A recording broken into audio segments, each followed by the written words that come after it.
30층. 너 뛰어내리기만 해봐. 아니 여기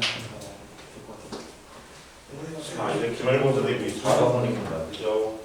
얘들아, 뭐에 대한 얘기? 가역받은 것 동쪽 평인데 전 시간에 분홍을 제외하고는 나머지 뭐 한다? 파트에 여러분들 평형상수에 대한 얘기하고 나머지 분야들 열심히 들었으니까 아마도 여기를 공부하는데 별로 어려움이 없을 거라고 생각이 듭니다.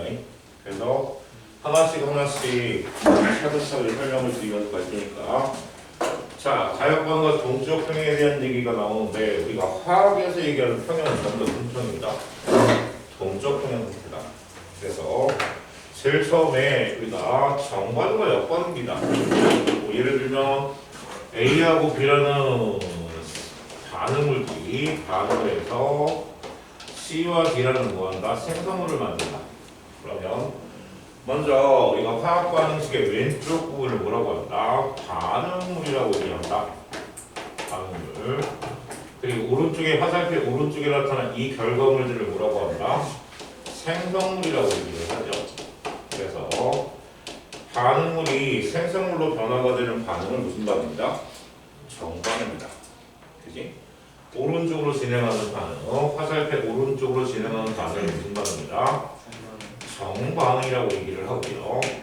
반대에 C와 D가 이번에는 생성물이 아니라 뭐가 된다? 반대로 반응물이 되어서 역으로 반응물이 되어서 A와 B가 만들어지는 이 반응을 우리가 뭐라고 한다? 역반응이라고 얘기한다. 그래서 정반응과 역반응에 대한 얘기를 뭐한다? 먼저 구별을 하자. 그래서 반응물이 생성물이 되는 반응은 정반응, 반대로 나타나는 거 무슨 반응? 역반응. 됐지요? 정반응과 역반응. 어렵지 않지요? 정반응과 역반응.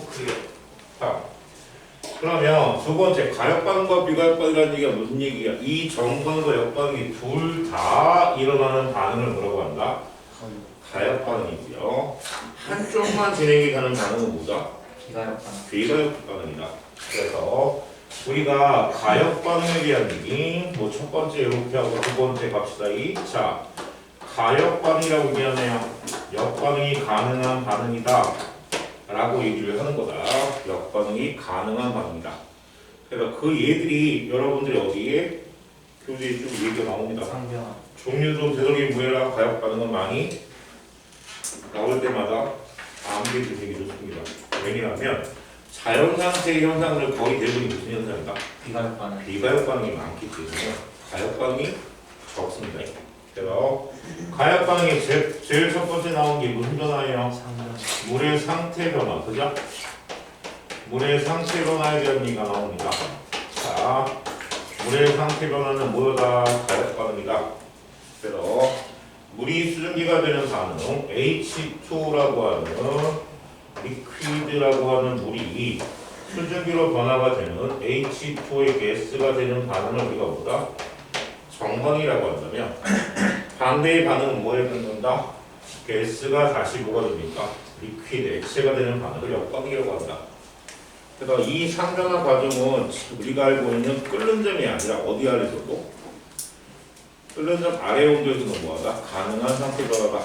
그래서 이때는 정반응과 역반응이 어떻게 돼요? 동시에 나타나면서 가역반응이라고 얘기를 한다. 그렇죠? 물의 상태 변화. 그 다음에 두 번째가 뭐예요? 자연현상에서 특히 일부분 작은 하나 이해가 되는데 누구예요? 석회 동굴이 형성되고, 그죠? 석회 동굴이 형성되고 혹은 정유석이나 석순 이런 것들이 형성되는 단계들은 형성이 되는 과정은 뭐다? 자연상태로 멸관되는 가역반응입니다. 그래서 뒤에 가서 여러분 그 산염기에서도 얘기가 나오는데 이 화학 반응식은 정확하게 이해를 하셔야 돼요. 누구예요? CaCO3라는 탄산칼슘 얘가 누구랑 물과 이산화탄소하고 반응을 하면서 자, 정반응 뭐가 만들어진다? Ca의 HCO3 X다. 탄산수소 칼슘이라고 하는 게 만들어지는 반응. 그래서 위쪽은 정반응이면서 뭐가 만들어지는 반응이다? 석회 동굴이 형성되는 반응이다. 위쪽에. 그럼 반대로 탄산수 칼슘이 뭐가 됩니까? 반대의 역반응은 뭐에 속한다? 우리가 알고 있는 종이석이나 혹은 석순이 만들어지는 반응이죠. 그래서 위의 반응을 우리가 뭐라고 해요? 석회암의 용회 반응이라고 해요. 석회암이 이산화탄소가 녹아 들어가 있는 물, 그래서 H2 얘를 다시 H2CO3라고 하는 탄산으로 바꾸는 경우도 있습니다. 속지 맙시다. 오케이. 그러면 저거 탄산은 아닌 거죠? 네. 탄산이 없나? 아 하면은 반응이 똑같이 두 개가 합쳐진 반응식으로 나타내줘요. 그러니까 따로따로도 있고 한꺼번에 H2CO3라고 쓸 수도 있다. 예를 들어 수능에서 여러분들 얘를 대명사로 써놨죠. X에 뭐야? YZ3, X2에 YZ3. 그런데 학생들이 뭐야? 순간 당황을 했어요. 왜? 얘를 외웠거든요. 근데 밑에 게 뭐야? 화합물이 형태로 나와버리니까 많이 당황을 했었는데 여러분 당황하지 마시라고. 그래서 자 위의 반응을 석회동굴이 형성되는 반응을 뭐라고? 용회 반응이라고 한다. 용회 반응. 그리고 왼쪽에 뭐예요? 이건 신전 반응이죠. 혹은 앙금 반응이라고 한다. 반응, 역반응. 그래서 석회동굴 안에 가보면 석회동굴도 있고요, 중석도 있고 석순도 있고 둘이 만나면 뭐라고? 돌기 혹은 석주라고 하는 거. 그렇게 해서 얘기를 하는데 얘는 지금 무슨 상태예요? 이온 상태입니다. 이온화가 되어 있는 상태예요. 그래서 얘가 이온화가 되면 여기도 뭐다? 화학 평형 상태야. 화학 평형 상태여서 어떻게 평형이 됩니까? 라고 한다면 CA2 플러스하고 2배 HCO3 마이너스. 그러니까 이온화 과정도 뭐에 속한다? 이온화 과정도 우리가 알고 있는 화학평이다. 가역반이다. 이온화 과정도. 그렇게 해서 앙금이 침전이 석회염, 탄산염이 뭐로 바뀐다? 이온화가 되는 과정, 용해가 되는 과정에 대한 걸 설명합니다. 그래서 석회동굴, 종석, 석순, 석주 됐지요?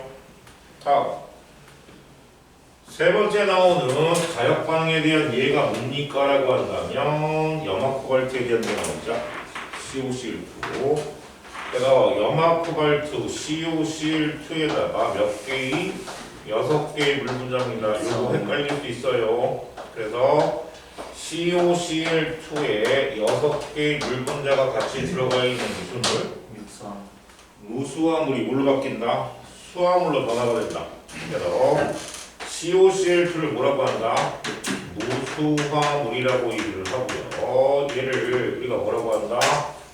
수화물이라고 표현하자. 수화물. 그렇게 해서 육수화물이 되는 거예요. 그지? 그래서 이 안에 COCl2의 결정 안에 뭐야? 물 분자들이 뭐가 됩니까? 안에 끼어 들어가서 수화물 형태로 바뀌는 거. 그래서 얘는 색깔이 무슨 색이? 염화코발트가 무슨 색이에요? 푸른색이죠. 푸른색의 염화코발트가 무슨 색으로? 붉은색으로 변화가 됩니다. 색깔 변화도 알아두셔야 되네. 그래서 오른쪽으로 진행하면 뭐가 되는 거야? 염화코발트가 물에 젖어. 그지? 그게 뭐야? 육수화물이고. 반대로 헤어드라이기하고 얘를 말리면 어떻게 되죠? 반대로 물이 증발되고 그 푸른색의 뭐가? 염화코발트로 변환이 되는 거죠. 그죠? 그렇게 해서 근데 이렇게 나옵니다. 그죠? 그래서 염화코발트 육수화물에 대한 얘기. 그리고 하나 더 나오죠? 뭐가 나옵니까? 황산물이죠. CuSO4라는 놈이 얘는 몇 개예요? 5개의 물분자입니다. 그래서 5개의 물분자에 의해서 CuSO4 몇 수화물? 5수화물을 만드는 과정. 그지? 얘도 색깔 알아두세요. 무수황산굴이라고 하는 놈은 무슨 색이다? 흰색입니다. 흰색의 무수황산굴이가 은색으로 변화가 된다. 푸른색으로 변화가 되죠. 그러니까 색깔 변화 뭐야? 기억을 합시다. 그래서 이렇게 나타나는 반응 마찬가지. 오른쪽은 무슨 반응? 정반응. 왼쪽은 무슨 반응? 역반응. 그래서 둘 다의 반응이 나타나는 반응을 뭐라고 한다? 가역반응이라고 얘기를 한다. 그렇죠? 그래놓고 뭐라고 얘기를 하냐면 실제로는 요 3번과 4번에 있는 가역반응의 얘는요 뭘 검출하기 위한 반응이다? 얘는 발생한 액체가 물을 검출하는 반응에도 들어갑니다. 얘가 발생한 액체가 물인지 아닌지 확인하기 위해서 쓸 수도 있어요. 그래갖고 여러분들 알고 있는 뭐예요? 메테일을 연소시켜놓고 혹은 알콜 램프를 연소시켜놓고요. 그 위에다가 비컬 대고 있다. 이런 반응이야. 우리가 알고 있는 알콜 램프가 이렇게 있어요. 왜 나는 알콜 램프 그리면 맨날 호롱불이를 줄까? 이상하지? 어쨌거나 자 이렇게 해서 가열을 해놓고 위에다가 뭐예요? 비컬을 이렇게 비스듬히 갖다 댑니다. 그러면 이 알코올의 성분이 뭐예요? 메테인. 그죠? CH5로 구성되어 있기 때문에 얘가 연소가 된다는 얘기는 뭐가 발생한다? 이산화탄소와 수증기가 발생하는데 그 발생된 수증기가 위에 가서 뭐가 됩니까? 방울 맺히기 시작합니다. 그래서 얘가 물인지 확인하기 위해서 뭐한다? 염화 코발트 종이, 푸른색 염화 코발트 종이를 싹 갖다 묻혀보면 뭐가 된다? 붉은색으로 변화가 됩니다. 혹은 무수황산물에다가 얘를 한 방울 쭉 떨어뜨리면 어떻게 된다? 푸른색으로 변화가 됩니다. 그래서 물의 검출 반응에도 뭐한다? 사용이 되니까 기억을 해 두시라고 말씀을 드립니다. 잠시만요.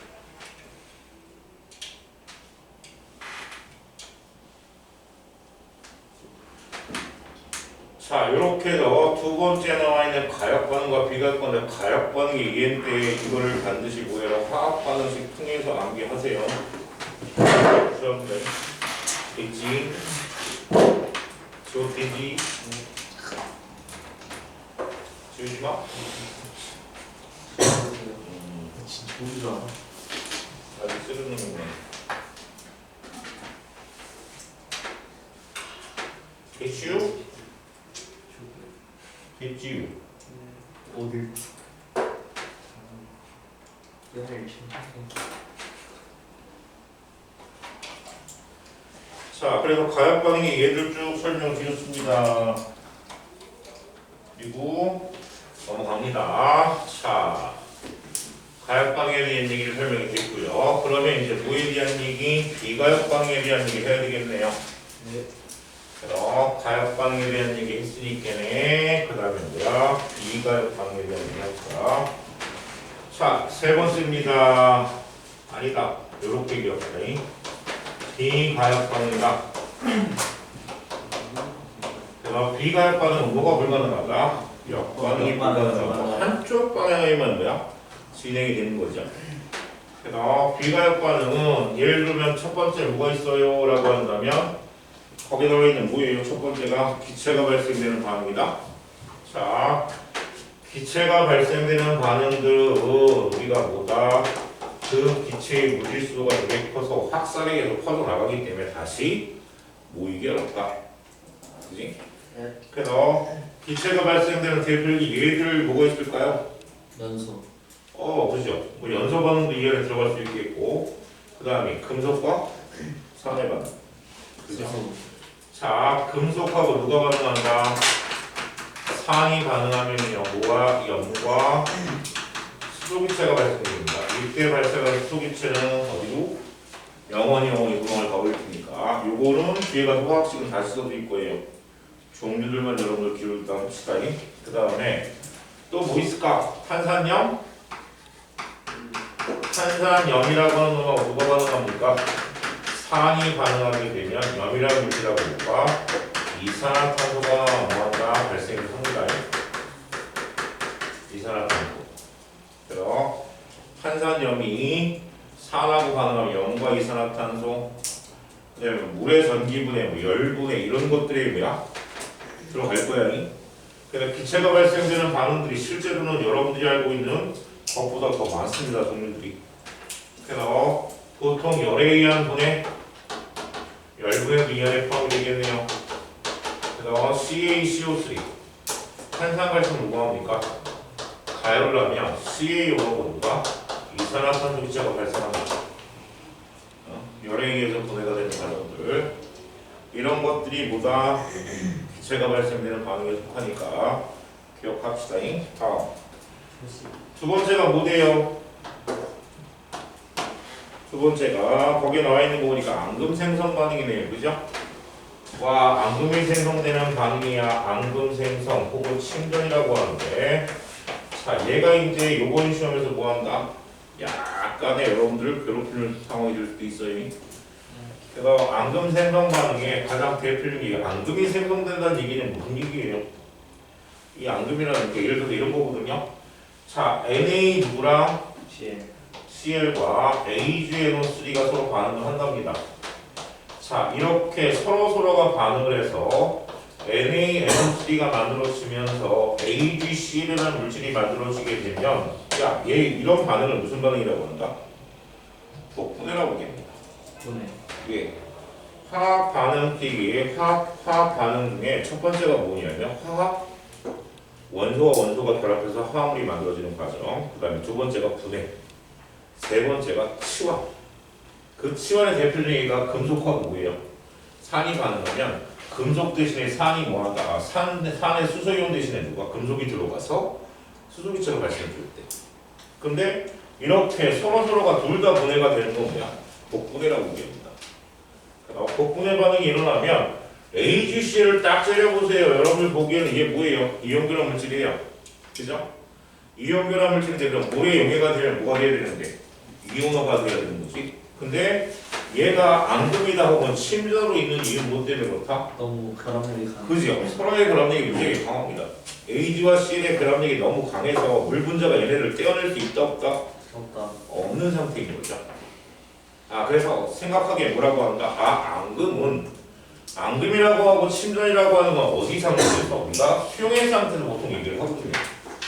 그러니까 물 분자와 얘네들 입자 간의 인력보다 누구? 입자 간의 인력이 훨씬 더 강해서 헤어지지 않고 뭐한다? 그대로 깔아앉는 거지.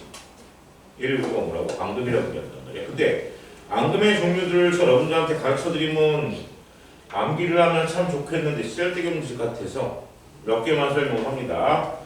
여러분들 CO3 탄산칼슘 앙금이죠. CaSO4 앙금입니다. 그리고 이렇게 해서 탄산칼슘, 황산칼슘인데 탄산칼슘 여러분들 알고 있는 거예요. 석회암이죠. 근데 얘는 뭐게 황산칼슘? 얘가 여러분들 부러졌을 때 되는 거야. 석고다. 그래서 얘는 석고다. 석고. 이렇게 해서 우리가 뭐예요? 세 가지 정도만 알고 넘어갑시다. 아는 것 갖고 장난치지 않을 것 같으니까. 얘를 가르쳐드린 이유는 여러분들 뒤에 가서 중화반응에서 이 염들이 생성됐을 때 얘가 앙금염인 거를 뭐한다? 여러분들 기억하시라고 설명을 드립니다. 물론 CA 대신에 하나 더 설명하면 BA가 들어갈 수도 있어요. 그러니까 CA 대신에 BA로 가고 BaCO3, BaSO4도 마찬가지로 무슨색? 흰색이 앙금입니다. 얘네들은 앙금이 생기면 뭐가 됩니까? 다시 역반응이 일어날 수 있다 없다? 없다. 그래서 뭐라고 한다? 비가역반응이라고 한다. 그래서 비가역반응의 세 번째입니다. 세 번째는 무슨 반응인지 너무나 중요한 중화반응입니다. 중화반응입니다. 그래서 중화반응은요, 누가 산과 HCl이라는 산과 NaOH라는 염기가 만납니다. 염기가 만나서 NaCl이라고 하는 물을 염을 만들어내고요. H2라는 물을 만들어내는 그래서 물이 생성이 되면 다시 역반응이 일어날 확률이 무지무지하게 뭐하다? 적거나 아예 일어나지 않거나. 그래서 비가역반응이라고 하는 건 역반응이 일어날 확률이 무지무지하게 작거나 아니면 거의 없다고 보여지는 거. 그럼 우리가 뭐라고? 비가역반응이라고 얘기한다. 다음 네 번째입니다. 마지막으로 무슨 반응이에요? 연소 반응 얘기가 나오네. 자, 연소 반응은 뭐다? 비가역 반응이야. 그럼 얘는 연소 반응이에요. 실제로는 다른 산화입니다. 그럼 우리가 생각할 때, 산화 반응은 무슨 반응에 속한다? 산화 반응은 비가역 반응이다. 그래서 여러분들 그 1단원에서 배웠던 뭐야 연소 반응에 대한 얘기 메테인이 연소가 됩니다. 그럼 뭐가 되죠? 이산화탄소 기체와 수증기로 날아갈 텐데 이때 나타나는 반응도 뭐다? 비가역 반응이다. 그래서 비가역 반응의 종류는 너무너무 많습니다. 그래서 일부러 가역 반응의 종류들을 기억을 해두시고요. 그리고 이 네 가지에 대한 얘기들은 정확하게 뭐하자 분류를 해두고 넘어가는 게 좋을 것 같아요. 오케이? 네. 그래서 여러분들 주제 첫 번째 맨 앞에 페이지에 남아있는 정반응과 역반응, 그 다음이 가역 반응과 비가역 반응에 대한 얘기를 이렇게 설명을 드렸습니다. 자, 묶어서 한번 정리하면 어떻게 되죠? 가역 반응이라는 얘기는 결국에 무슨 얘기야? 정반응과 역반응이 동시에 일어날 수 있는 반응이다. 그럼 비가역 반응이라는 건 뭐야? 한쪽 방향만 진행을 한다. 오케이? 네. 그렇게 정리하면 되겠네요. 됐죠? 자, 그 다음에 넘어가 보면요. 뭐에 대한 얘기가 나옵니까? 동적 평형에 대한 얘기가 나옵니다. 그래서 화학 평형은 우리가 얘기하는 전부 다 뭔가 동적 평형 상태다. 그래서 여러분들한테 그 얘기 했잖아요. 오리, 그죠? 호수에 떠있는 오리가 아주 뭐하게 여유롭게 떠있는데 실제 그 발밑은 뭐하고 있다? 파닥파닥거리고 있어요. 겁나게 파닥거리고 있습니다. 왜? 떠있기 위해서 이제 겉으로 보기엔 평형 상태인데 안에서 뭐야? 아주 치열하게 이기고 있다는 거지. 그 얘기하니? 그래서 우리가 동적 평형 상태다. 결국에는 화학 상태의 화학에서의 평형은 전부 다 무슨 얘기다? 동적 평형 상태를 얘기하고 있다라고 하는 거지. 그죠? 화학에서의 평형은 전부 다 동적 평형인데 그 첫 번째가 뭐에 대한 얘기가 나옵니까? 라고 하는 거 우리가 상평형입니다. 상평형. 야, 상이 평형이 돼? 뭐야 이거? 앞에 있는 상이라는 얘기가 뭐야? 물질의 상태를 얘기합니다. 그죠? 물질의 상태. 요 상이란 뜻은 물질의 상태를 표현한다. 물질의 상태가 뭐 있어? 고체겠지, 그지? 그래서 그들 사이에 주어지는 건 뭐다? 평형을 우리가 상평형이라고 얘기한다. 그래서 자, 물 가지고 설명할 거예요. 요렇게 지금 뭐 하는 거야? 물을 담아두고 용기에다가 H2O라고 하는 리퀴드라고 하는 물을 담아두고요. 시간이 오랜 시간 경과가 됩니다. 그럼 시간이 경과가 되면 어떻게 될까요? 자, 여기 물의 표면에서 뭐가 나타난다? 증발이 나타난다. 그러면 증발이라고 하는 것하고 끓음에 대한 차이 기억하시라고 말씀을 드렸습니다. 자, 증발과 끓음의 정의가 뭐라고요? 증발은 표면에서의 기화 현상을 우리가 뭐라고 한다? 증발이라고 하고 끓음은 뭐예요? 내부에서의 기화 현상이다. 그래서 안쪽에서 뽀글뽀글거리고 기포가 발생하는 건 뭐야? 그럼 끓는 현상이에요. 그런데 선생님 밑에서 기포가 없는데 물의 양이 살살 줄어들어서 그건 뭐야? 증발이거든요. 그러니까 끓음은 몇 도씨에서?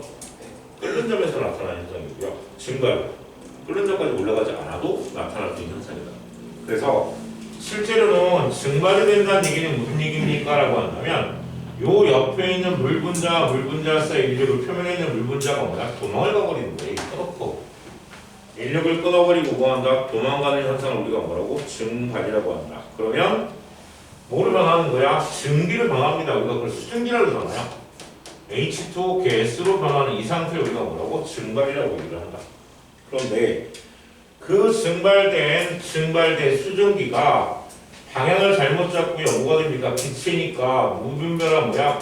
직선 운동을 하다가 다시 들어가요. 액체 표면하고 부딪히면 뭐가 됩니까? 잡힙니다. 그러니까 뭐라고? 응축이라고 얘기한다. 그래서 날아가는 걸 증발이라고 얘기하고 다시 얘가 표면에 들어온 걸 뭐라고 한다? 응축이라고 한다. 응축. 그런데 처음에는 뭐만 있었어? 물만 있었을 거야. 근데 시간이 지나면서 어떻게 해요? 증기양이 점점 많아질 거예요. 그지? 그래서 여기서 얘기하는 우리가 증발 속도입니다. 증발되어지는 속도라고 하는 것은 뭘 얘기한다? 이것은 온도하고 비례관계에 있지 않겠니? 라고 대충 얘기를 하고 넘어가는 거니? 증발되는 속도 온도가 높을수록 뭐가 되니까 증발량이 많아질 테니까. 그러면 위에가 이렇게 오픈되어 있는 상태, 열려있는 상태의 용기라고 한다면 얘는 증발 속도는 뭐라 했어요? 단위 시간 동안에 단위 면적당 발생하는 증발량을 얘기합니다. 오케이? 자, 증발 속도의 정의를 잘 생각해봐. 증발 속도라고 하는 것은 단위 시간 동안에 단위 면적당 뭐한다? 발생하는 증발량을 우리가 뭐라고 한다? 증발 속도라고 얘기한다는 얘기지. 그래서 이 증발량이라고 하는 것은 시간이 뭐였냐면 길어지면 당연히 증발량이 뭐야? 커지지 않겠냐는 얘기야. 혹은 면적이 넓어지면 어떻게 될까요? 증발량은 당연히 커지겠지. 그래서 빨래 넣을 때 어떻게 넣습니까? 펴서 넣는 이유가 증발 속도는 일정한데 표면적을 증가시켜서 증발량을 뭐야? 늘려주기 위해서 펴서 넣는 거예요. 무슨 얘기인지 알아? 그러니까 증발량하고 증발 속도하고를 헷갈리지 마시라는 얘기예요. 응? 자, 그래서 얘를 오픈시켜 놓으면 얘는 어떻게 된다고요? 시간이 쭉 경과가 되면 증발 속도는 외부 온도가 변하지 않는다는 상태라고 본다면 증발 속도는 변한다 안 변한다? 안 변하고 일정에 나타날 거다. 그런데 문제는 응축이 돼야 되는데 그 응축되어지는 게 바깥이 오픈이 되고 있으면 뭐가 한다? 구멍을 가버릴 거란 얘기야. 그 안에 많이 쌓이지 않을 거란 얘기지. 그래서 응축 속도는 조금 증가하다가 뭐예요? 계속 그 상태로 갈 거야. 그래버리면 증발 속도와 응축 속도가 같아지는 평형 상태에 도달할 수 없기 때문에 저기에 있는 물은 시간이 경과되면 어떻게 된다? 다 증발돼서 사라질 거라는 얘기야. 다시 원래 물로 돌아와 못 돌아와? 못 돌아옵니다. 그럼 이 상태는 지금 무슨 반응이냐? 비가역 현상이야. 이 상태도 우리가 비가역 현상이라고 본다는 말이지. 오케이? 그런데 얘를 뭐 하는 거야? 물을 담아놓고 거기에다가 얘를 밀폐를 시킵니다. 닫아주는 거야. 그럼 밀폐를 시키게 되면 여기 물 입자에서 인력을 끊고 도망간 증기들이 점점 시간이 되면 어떻게 될까요? 증기량이 많아지겠죠. 그럼 증기량이 많아지게 된다는 얘기는 무슨 얘기? 응축이 되어지는 그 양도 뭐야? 많아진다는 얘기야.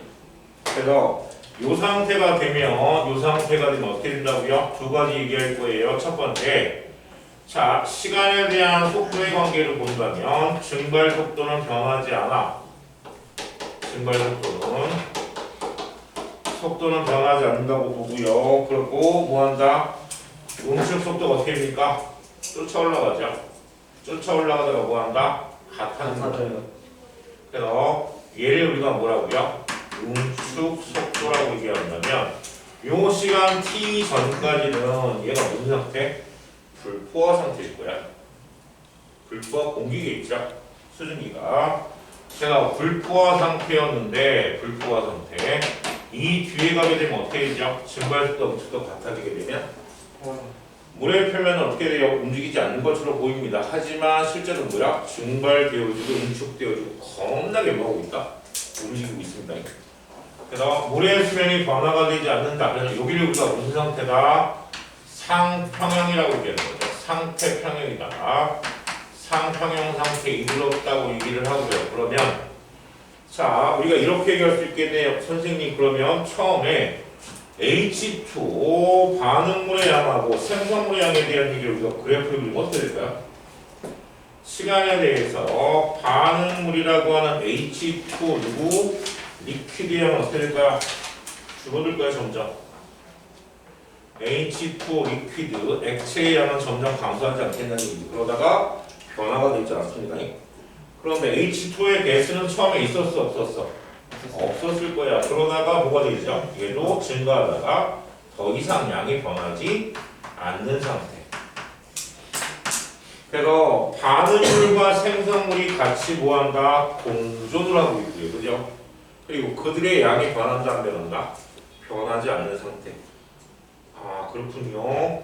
서로 공존하면서 뭐야? 양이 일정하다. 이 양이 일정한 비율은 뭐 때문에 그래? 증발 속도와 응축 속도가 모이기 때문에 같기 때문이다. 됐습니까? 이걸 우리가 뭐라고 한다고요? 상평형이라고 얘기를 한다. 됐지? 중간에 증발 속도고 증발량에 대한 얘기 가끔씩 이 증발량 가지고 장난치는 사람들이 계세요.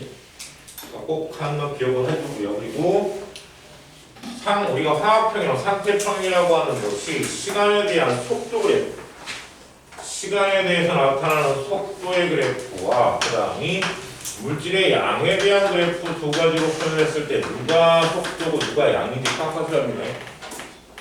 아시겠습니까? 그래서 얘를 우리가 뭐라고 한다? 상평형이라고 얘기한다. 됐지? 다음 넘어갈게요. 그래서 상평형에 대한 얘기 이렇게 설명을 드렸습니다. 됐지요? 넘어갑니다. 두 번째 뭐라고요? 용해평형입니다. 용해라고 하는 게 뭐예요? 용매에 용들이 누가 들어가는 과정을 우리가 뭐라고? 용해라고 얘기합니다.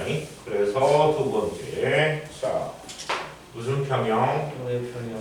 용해평형에 대한 얘기를 설명합니다. 설명을 하는데 이렇게 되는 거죠. 우리가 용질이라는 놈이 어디에? 용매에 누가 들어가는 과정을 우리가 뭐라고요? 용해라고 얘기한다고. 그리고 그래서 만들어진 게 뭐야? 용액이 만들어지죠. 네 마리 용입니다. 용용 죽겠지가 아니라고요? 용 네 마리 죽겠지? 이 용해 과정이라고 하는 건 누가 들어가는 과정인데 용해 과정에 대한 얘기를 키포인트를 주면 아까 앙금에 대한 얘기 생각해 보세요. 야, 용해가 잘 일어날 수 있는 조건에 대해서 우리가 얘기하면 뭐랄까? 얘는 용매와 누구 사이? 용질 간의 인력이 얘네들의 인력이 누구보다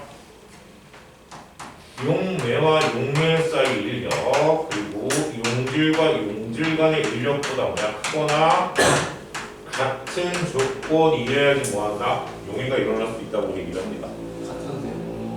같아도 가능하겠죠. 크면서 잘 일어나겠지만 같아도 뭐한다? 약간의 용해는 일어날 수 있을 거라고 보여집니다. 왜? 평형 상태이기 때문에.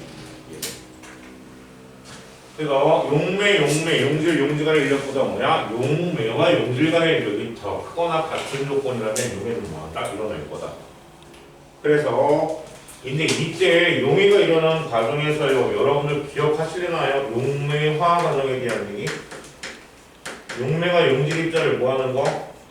눌러 싸서 그지 다시 용질과 용질이 만나지 못하도록 만드는 과정. 에이 잠깐 보여주면 이렇게 되잖아. 우리가 알고 있는 Na 플러스가 이렇게 Cl 이렇게 나뉘었다면요, 실제로 이 주위를 물 분자가 뭐합니까? 에워싸잖아요. 근데 물 분자는 정기적으로 뭐다? 중성이 아니거든요. 부분 전화를 띄고 있단 말이야. 그러니까 뭐야? 이중국자라고 얘기하잖아. 근데 누가? 산소는 마이너스를 띄니까 이 산소 입자가 NA한테 뭐예요? 착 달라붙어서 얘를 에워싼다니까. 공발바닥, 그치? 이발바닥, 어쨌거나. 그렇게 해서 뭐한다? 얘를 에워싼 걸 우리가 뭐라고? 용매화 현상이라고 하고, 물이 에워싸는 건 뭐라고 한다? 수화. 아까 앞에 배운 거다. 그치? 수화물. 물 분자가 뭐야? 입자 사이에 기어 들어가서 나타나는 현상이. 그래서 이런 걸 우리가 수화 과정이라고 얘기한단 말이야. 물 분자가 에워싸는 거야. 이렇게 뭐가 된다? 용해가 일어난다는 얘기야. 오케이? 그럼 용해가 일어나는데, 자, 예를 들어서 이런 거죠. 자, 요렇게 물이라고 하는 용매를 사용합니다. H2라는 물이라는 용매를 사용하고요. 거기에다가 물을 설탕을 넣었다고 가정을 할게요. 자, 각설탕이라고 얘기를 해볼까? 아니라 그냥 설탕을 넣었어. 설탕을 넣었어요. 그러면 설탕을 넣으면, 자, 설탕이 물에 용해가 될 거예요. 그지? 그래서 요게 누가 들어가는 걸 우리가 뭐라 그래? 용해라고 얘기하고요. 반대로 이 안에 설탕 입자들이 많아지기 시작을 하면 얘가 이제 문제야. 입자의 수가 많아지면 반대로 다시 설탕 입자에 부딪혀서 뭐가 됩니까? 설탕으로 섭취되는 경우가 있을 거라는 얘기지.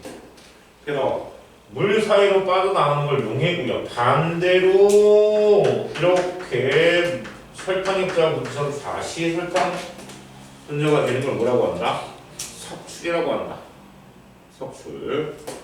그래서 이 설탕 같은 게 여러분들 아시다시피 온도가 증가하면 어떻게 되죠? 용해 속도는 빨라집니다.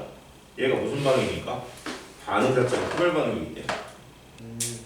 그래서 어떤 놈이 온도가 증가하면 반응 속도가 빨라질까? 더 빠르게 반응할까? 그런 과정도 기억을 생각을 해 두셔야 될 거예요. 그러면 자, 용해되어지는 속도는 온도하고 뭐한다? 비례한다고 가정을 하고 얘기를 할 거예요. 용해 속도는 온도하고 비례해. 그러니까 온도가 일정하다라고 하는 용해 속도는 변하지 않을 거야. 그런데 용의 양이 점점 어떻게 돼요? 많아질 거야.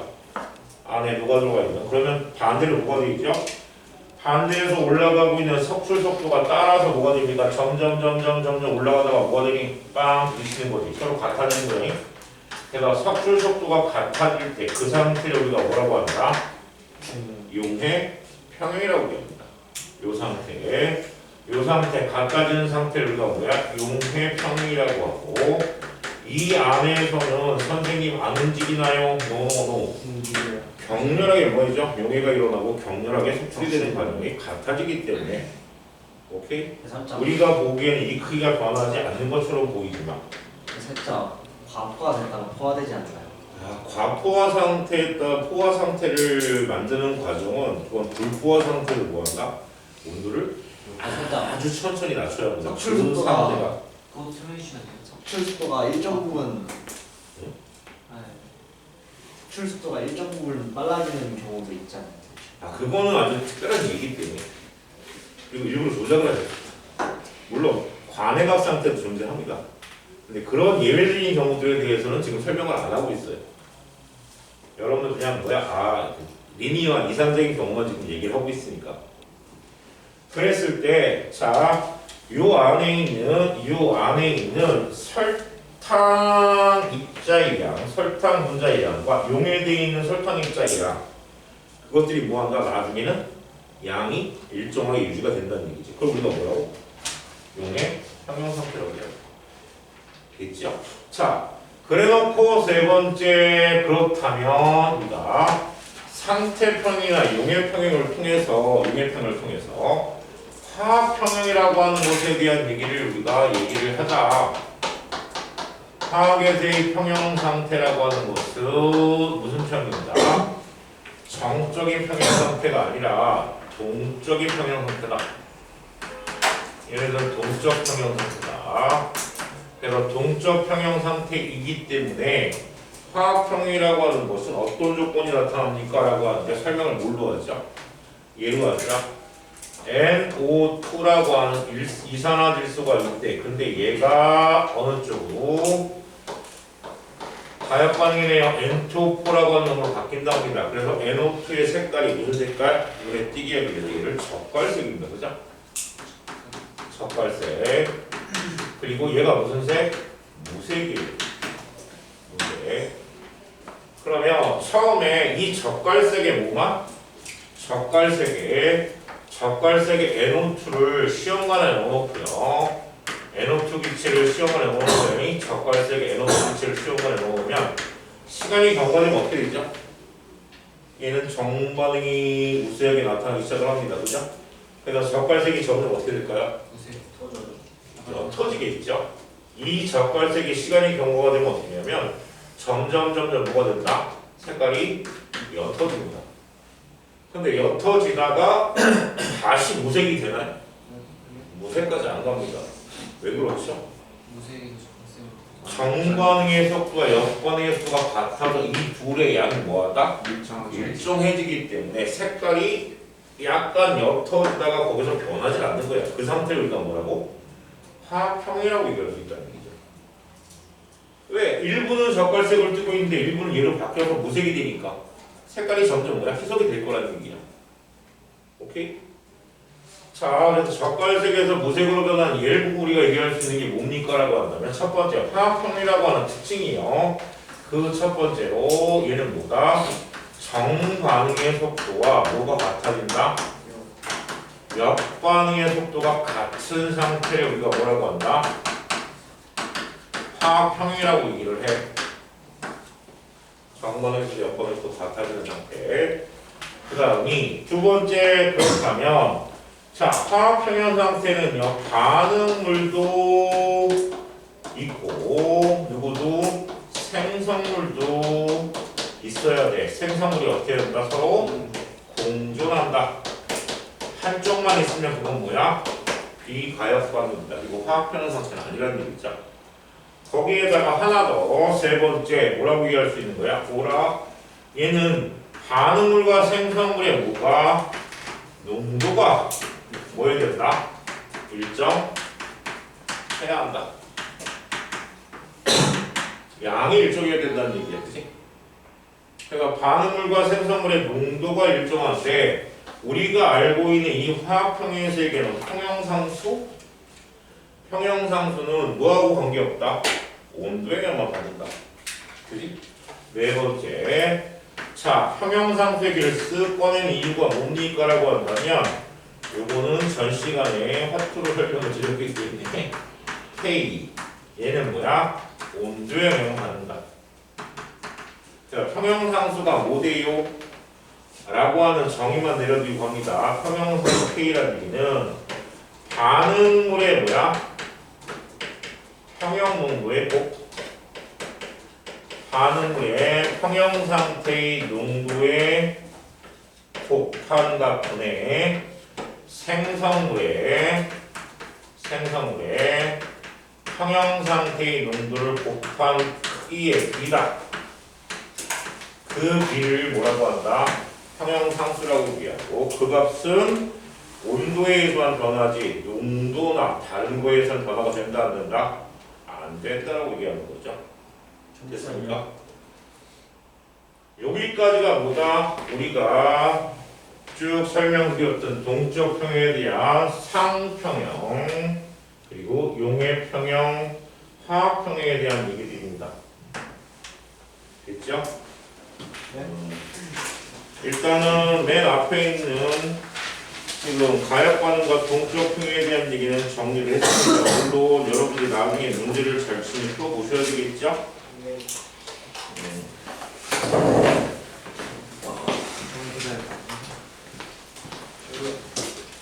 유튜브 뜨고 싶어? A